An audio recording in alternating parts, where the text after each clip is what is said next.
Townsville Street Circuit. The fans have packed the mounds here. 2.84 kilometres, 13 corners, and the drivers have found a track that's a little different to what they expected. It's different because some of it's regular road surface, some of it's newly laid to build this track, so therefore it's a very different feel to the car at one end of the circuit to the other. As always, and I love saying this, the last turn onto the straight is the most important. Turn 13 governs your speed all the way down to turn 2. Race 2, and we take the top 10 and we invert it. However, Paul Morris was given a penalty from finishing 10th, but his penalty is to be moved to the back of the grid for this race. So Jeff Emery, who finished 11th, doesn't get the free ride to 10th and then to pole. Exactly, he now starts in 10th, but he's probably sitting there thinking, I should be on pole position, but you know what, I would love to have seen Paul Morris on pole, but not to be. Damien Assaylet will therefore start from pole alongside Shane Price, Grant Denyer and Taz Douglas. That's row 2 of the grid. The green flag at the back. Can Assaylet get it off the grid this time?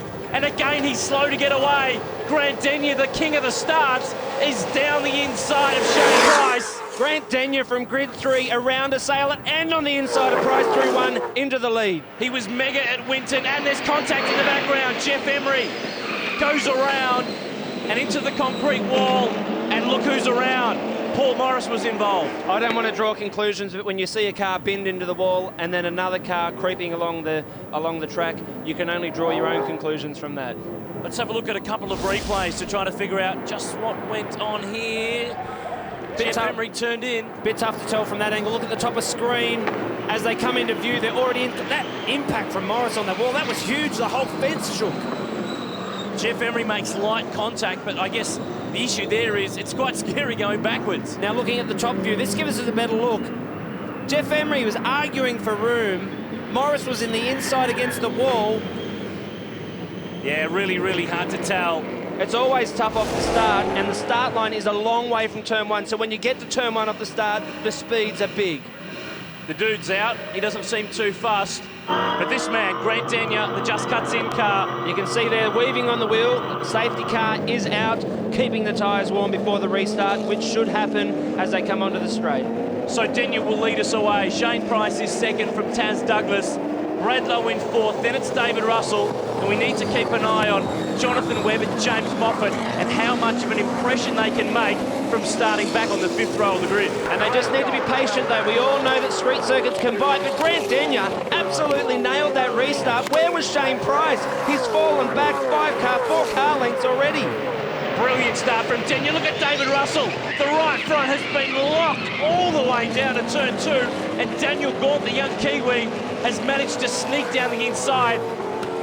And I can't help but think that Russell has severely damaged that tyre. That tyre will be toasted, and if that's not bad enough, he's now locked the left front. He's out of the race. Yeah, look, in the back of screen, he's out. That is not good for his championship aspirations. He led the series coming into this 3rd round this weekend.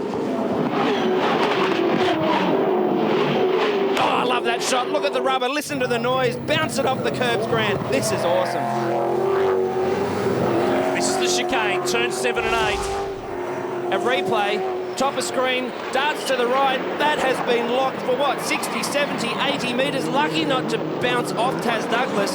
And Daniel Gaunt, as you pointed out, very opportunistic and made up 2 or 3 positions. And that seriously hurts the Howard Racing driver in the championship. Denyer and Price sneaking away. Nice move here. Taz Douglas trying to sneak down the inside. That's a bit clumsy. And Daniel Gaunt then's turned around. Assaylet into the side of his teammate Brad Lowe. Well, we just said opportunistic earlier in the lap. Perhaps didn't give himself enough room there. Taz Douglas was up the inside in my view, but just you see that Daniel Gaunt chopped him down. But Douglas now with smoke coming off the front right guard from that contact. And James Moffat with new backing this weekend from Boylan Traffic Solutions. Peter Boylan, a long-time supporter of motor racing.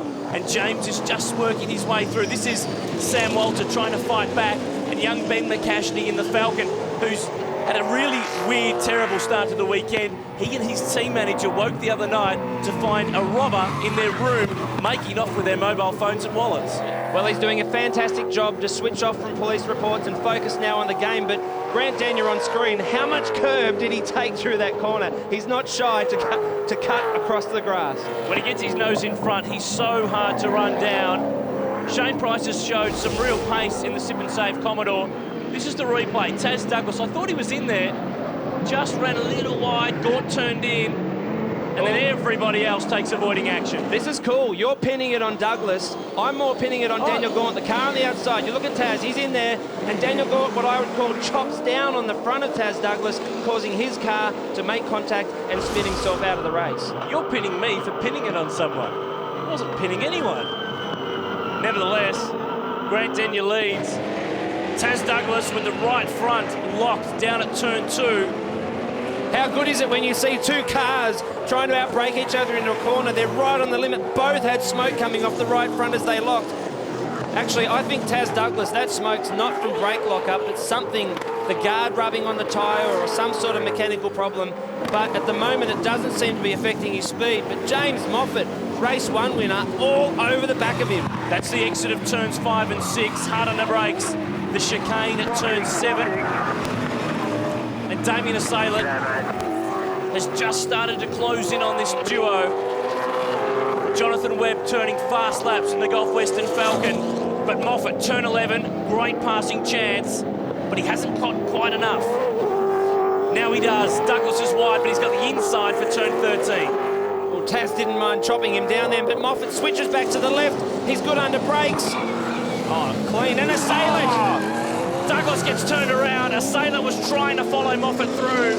Well, Taz Douglas did leave the door open for too long, but now he has to experience some frustration. Any moment, we're going to see Daniel Gaunt, who will be driving past and saying, yes, karma does exist. And there he goes, and Taz Douglas now again after Daniel Gaunt. So he has to start it all over again. Moffat was through. That was a good move. Taz turns in, but Assailant's there. If I was Damien Assailant, I would have buried it in there as well. Taz Douglas left the door open. He should have got off the throttle a little earlier and slotted in behind James Moffat. Back to the leaders. Denyer leading from Shane Price. Jonathan Webb in 3rd spot, clear of his teammate Brad Lowe, having a great run in the Haynes Brothers Falcon. And that's the 3rd of the Matthew White Motorsport cars. Damien Assailant has binned it into the wall. And that's his 3rd mistake this weekend. I can't help but think that's a huge impact. I can't help but think that the pressure he's putting on himself. He stalled in race 1, almost in race 2, and now this. Plenty of damage. Safety car on the track. We'll get a restart after the break.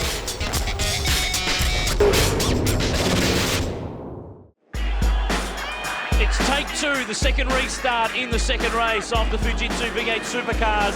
And this brand new Townsville street circuit has been turning on the action. Grant Denyer leads us back to the green flag. And we saw him struggle a little bit in race 1. But what he's finding is his smooth style is just a little bit too smooth and not generating tyre temperature. Which is exactly why on those safety car periods, on the in-car camera you see him, we saw it earlier, hard left, hard right, hard left to keep the warmth in the tyres. But on the restart, he's nailed it again. Shane Price a little off the pace, but Brad Lowe feeling the pressure from James Moffat, who, when they came onto the start straight, was right up behind Brad Lowe, as you should be on a safety car restart. The top 3 just starting to kick away. Jonathan Webb in 3rd, making up critical championship points on David Russell, and Brad Lowe just a little sideways at turn 6. I'm loving Jonathan Webb's style this year. You know, he's sliding underneath the radar in many ways. No smoke and fireworks, bells and whistles. He's just getting the job done. He won the last round at Winton without even winning one of the 3 races. That's how stealth-like his championship charge has been this year. Brad Lowe, big lock-up at turn 11. Been feeling the pressure from James Moffat for the entire lap after the restart, and it looks like the pressure just became a little bit too much. The ex-Mark Winterbottom Ford Performance Racing Falcon rejoins, but that's undone all of his good work. Jonathan Webb now through to 2nd spot, but Grant Denyer is kicking clear. Absolutely smoking him on the restart. Looking at the replay now, top of screen, Brad Lowe way too deep under brakes, and that'll be 2 front tyres for the bin. And that gives 4th to Moffat, who now takes 3rd from Shane Price down at turn 2. Very smooth, calculated drive here from James Moffat. Shane Price now in a slightly older car as the race goes on, starting to see the difference between the top shelf car and one that's not so new. James Moffat's car is Craig Lowndes' Team Vodafone Falcon from the 2008 season, and he's picking up points as he rebuilds his championship after what was a tough round at Winton. I think every driver in the championship will have a tough round at one point or another. This weekend it looks like David Russell's turn.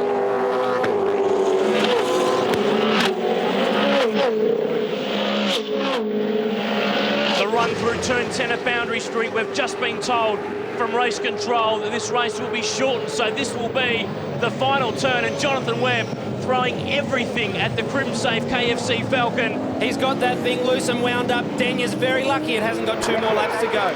It's his second race win of the season, and Grant Danya takes another win for Dick Johnson Racing. They're the most successful team in the history of the Fujitsu series. There's his dad, Craig. That's a great result. He wins clear of Jonathan Webb, who set the fastest lap of the race. Ben McCashney, a great job, a personal best finish of 6th. David Russell pitted for a new tyre. He managed to finish in 12th, but it's a very happy race 2 winner. I don't know what I'm doing, man, but I want to do more of it. These starts are just unbelievable at the moment, and I kind of picked my line before the start of the race thinking, in the best case scenario, where would I go? And I went straight through the middle and straight to the front, and man, unreal. That's 4 supercar race wins for me now, and I'm loving life.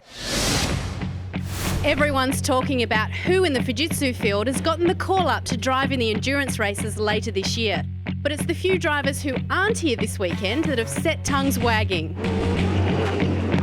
Leanne Tander had a tough weekend in her first Fujitsu round for the year, but she's been busy making amends with plenty of testing time, getting ready for the next round. It was a little bit of a disaster in terms of it came together really late, and my team didn't get the car until the Monday night of Winton. So it was unfortunately just the handling, which was just completely out of the ballpark for me. And because we hadn't had a chance to test it, we were sort of on the back foot the whole weekend. And she'll need to get up to speed fast, as she's penned in as the second driver for Wilson Security Racing at Phillip Island and Bathurst. I'm really hoping that I can do a good enough job that people realise I am capable, and then that might just get my foot in the door and keep on going. Recently retired multiple world superbike champion Troy Bayliss has also been doing some testing of his own in Craig Lowndes' current V8 supercar. He could potentially enter the Fujitsu series after he's completed his commitments to Ducati. Obviously, I know it's a big job at hand, and I respect what all these guys have done in the past, and I know it certainly wouldn't be easy for me. But I've done a lot of racing, I've got a racer's head, and like I say, I'm still very hungry to get out there and succeed in whatever I choose to do. Team Vodafone principal Roland Dane was pleased with the former Ducati rider's natural aptitude from 2 wheels to 4.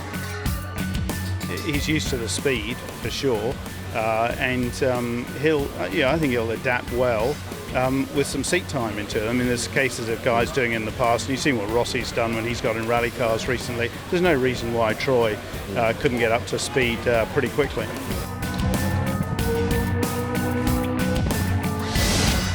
Two races down in Townsville, there's one more left to go. It's the deciding race in round 3 of the Fujitsu V8 Supercar Series.